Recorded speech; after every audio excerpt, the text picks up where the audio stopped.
नमस्कार, VK news देख रहे हैं आप और मैं हूं आपके साथ मयंक गौड़। भारत और चीन के बीच हाल फिलहाल के समय से कुछ तनाव देखने को मिला है और यह तनाव श्रीलंका और मालदीव में चीन की बढ़ती चहलकदमी के बाद बढ़ा है, क्योंकि चीन भारत को घेरने की कोशिश कर रहा है और भारत इससे बचने के कई रास्ते अपना रहा है। घेरने की इस प्रक्रिया में चीन के साथ पाकिस्तान तो है ही, साथ ही श्रीलंका और मालदीव के तटों पर अपनी स्थिति को मजबूत करके चीन भारत को हर ओर से बांधना चाहता है। लेकिन हिंद महासागर में सुरक्षा के लिहाज से भारत ने एक मजबूत किला तैयार कर लिया है। मॉरिशस के अगालेगा द्वीप पर नई एयर स्ट्रिप और जेटी का उद्घाटन गुरुवार को हो गया है। प्रधानमंत्री नरेंद्र मोदी और मॉरिशस के पीएम प्रविंद जुगनाथ ने संयुक्त रूप से सामरिक दृष्टि से महत्वपूर्ण प्रोजेक्ट की शुरुआत की। भारत और मॉरिशस की ये जुगलबंदी चीन को अखरने वाली है। भारत और चीन के रिश्ते खासे मजबूत भी हैं। हाल फिलहाल में भारत की ही मदद से मॉरिशस में यूनाइटेड पेमेंट्स इंटरफेस यानी कि यूपीआई और रुपे कार्ड सेवाओं की शुरुआत की गई।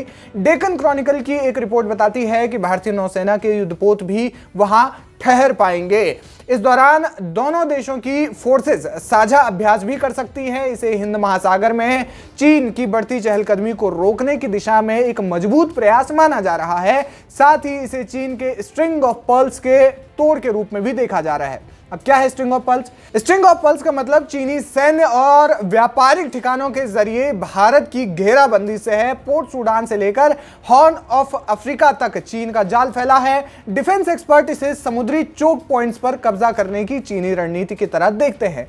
चीन की स्ट्रिंग ऑफ पर्ल्स के भीतर केबलों का एक बड़ा नेटवर्क बना रहा है।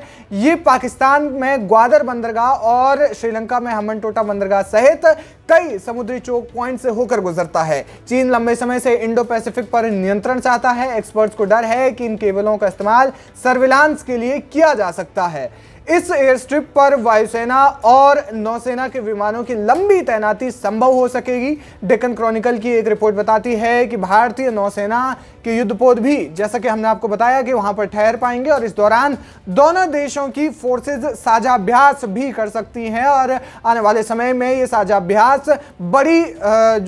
एक बड़े स्तर पर देखी जा सकती है, जो चीन को मुंहतोड़ जवाब होगा। जाहिर है कि जब चीन भारत को घेर रहा है तो भारत भी अपनी समुद्री ताकत को मजबूत कर रहा है और भारत को यह ताकत मजबूत करनी भी होगी, जिस दिशा में भारत अपने सहयोगी देशों से मदद लेता जा रहा है, जिसका उदाहरण मॉरिशस के साथ लगातार बढ़ते हुए संबंधों से है। और जिस प्रकार से मॉरिशस में बंदरगाह और जेटी का उद्घाटन किया गया है, उससे भारत आने वाले समय में अपनी समुद्री ताकत को और समुद्री क्षेत्र को और ज्यादा विस्तृत करेगा, विस्तारित करेगा।